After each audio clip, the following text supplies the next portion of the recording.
start putting the flour on the table. So once we place the flour on the table, what we need to make, we're making a well, so just an opening. Let's break the eggs inside. So what we need 2 whole eggs and a yolk.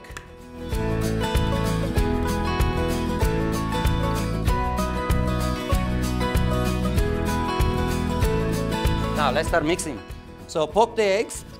What we need to do at this stage is beat up the eggs. So what we're doing, the egg whites are quite gluggy, so let's beat them up. So we're pinching and lifting. Have a look what I'm doing, pinch and lifting. The pinch and lifting motion actually will break up the eggs a lot faster and make it a bit more liquid. Once they're liquid, they will incorporate the flour way better. So obviously, guys, there is an easier way than this. Break the eggs in a bowl, beat them up and put it in, way easier, but not as much fun. All right, guys, at this stage, you start spinning around with the spatula. With your other hand, use the spatula, incorporate a little bit of flour. Very important you do from the outside of the ring to the inside. And you keep spinning as you go along. And we're doing that until the pasta is pretty much a thickish sort of mixture in the middle.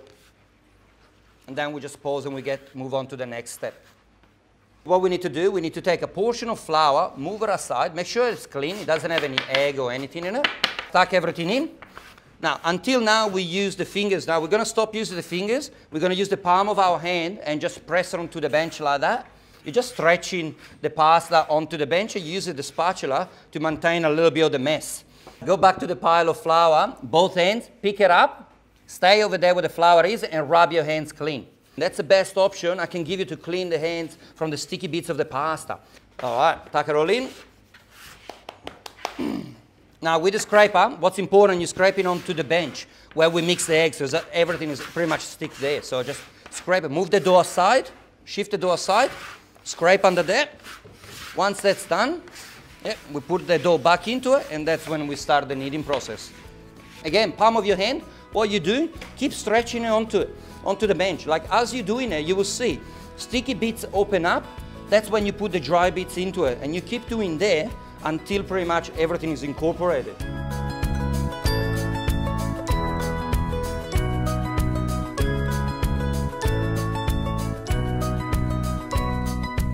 We want to make sure that we make the pasta as firm as we can to minimize the opportunity of us adding any flour later. That's when we can add flour. This is the stage where we can add the flour. So take your dough, stretch it onto a log. We start pressing with our palm again. When I'm pressing with the palm, then I roll up. But what's important, it's my arm. I never bend my arm back and forward. I always use my arm, leave it straight, and I use my body weight. Because up and back and forward.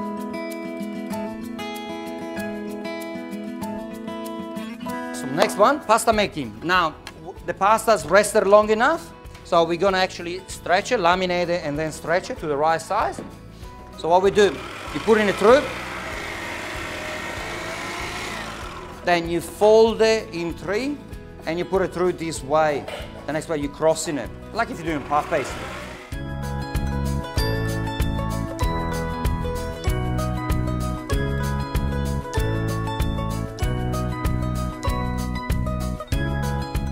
So because we need to go from number 1 to number 8, you're allowed to skip a number. So what are we doing is we're going to do the next one, we're going to do 3, 5, 7, and 8. So our next number will be 3. Every time you put it through, you just need to put it through now once, not anymore 3 times.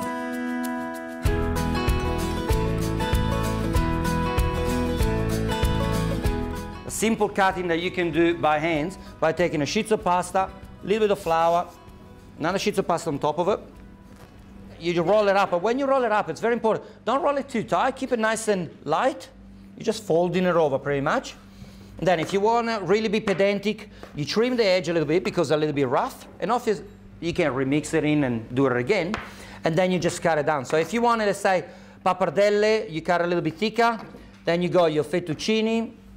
And then your tagliatelle is actually a little bit between the fettuccine and there. So you got that 3 different thicknesses that you got. So tonight we're gonna go pappardelle, so we just cut a little bit thicker. Once you get to that, just unroll it. And once you do it, just make sure if it's a bit thick, just make sure you unstick it. And that's it. A little bit of pasta like a mama used to make it.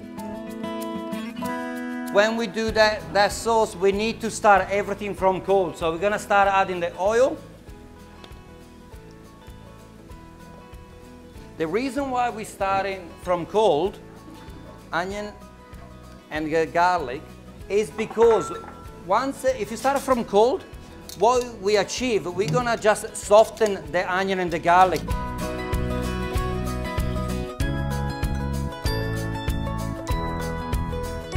Once we put the white wine, we need to make sure we evaporate it quite well before we add the cream. If you don't evaporate your wine well, some of the acidity of the wine, it will still in the sauce at the end of it. Remember, cream will only split after you start reducing it. At the beginning, you can boil the hell out of it for the first 30-40 seconds, no problem. Once it starts reducing, that's when you're giving the chance to split. So you lower it, you simmer throughout until it's cooked. So a bit of seasoning, so salt and pepper. I don't believe you need any oil into the water. Salt, a lot of water and salt, that's what you need for cooking pasta. Good ratio would be, believe it or not, is 1 liter per 100 grams of pasta if you want to cook the perfect pasta. As soon as you put it in, you're going to gently stir it, because at the moment, all the pasta is just going to sit on the bottom of the pot. So that's when it's going to get stuck on there. So we put the pasta in, use a long tongs or use a roasting fork and gently go at the bottom of the pot and stir it through it. Once you stir it for the first few seconds, let's say 3 or 4 seconds, 5 maximum, that should be enough. You just put the lid on and wait to come back to boil. That's it.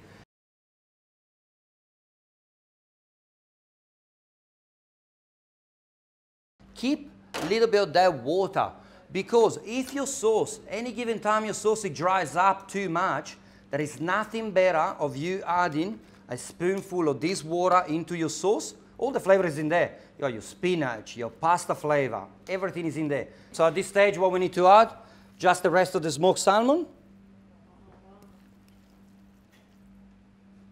and the fresh herbs. Now, what we have used tonight is chives. You can use other herbs like dill and parsley. But if you come down and you're using parsley, just be careful with that, because it can overpower the dish very quickly. It's not as delicate as the chives or the dill.